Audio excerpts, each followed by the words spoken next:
ករណីមន្ត្រីយោធាម្នាក់ដែលទាមទារផ្ទះនៅក្នុងគម្រោងព្រៃលីណាវត្រាត្រូវបានដោះស្រាយបញ្ចប់ហើយជម្លោះរបស់មន្ត្រីយោធាជាមួយនឹងគម្រោងបុរីរបស់អ្នកអង្គការលេងណាវត្រាដែលត្រូវបានប្រជាពលរដ្ឋចែកចាយពេញបណ្ដាញសង្គមទោះ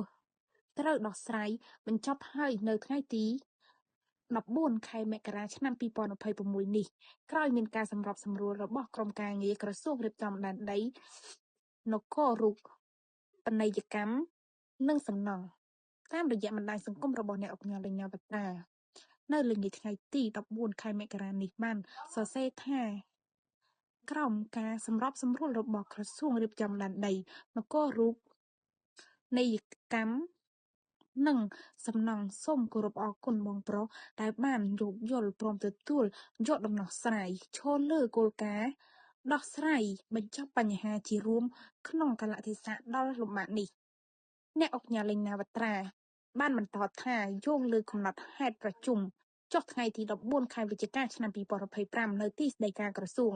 និងតាមការសម្របសម្រួលរបស់ក្រសួងរៀបចំដែនដីសូមជូនដំណឹងបន្ថែមដល់ពុកម៉ែបងប្អូនឲ្យបានជ្រាបថាក្នុងខែមករាឆ្នាំ 2026 នេះក្រុមការងារបុរីបានរៀបចំបន្តការសាងសង់តាមស្មារតីអង្គប្រជុំ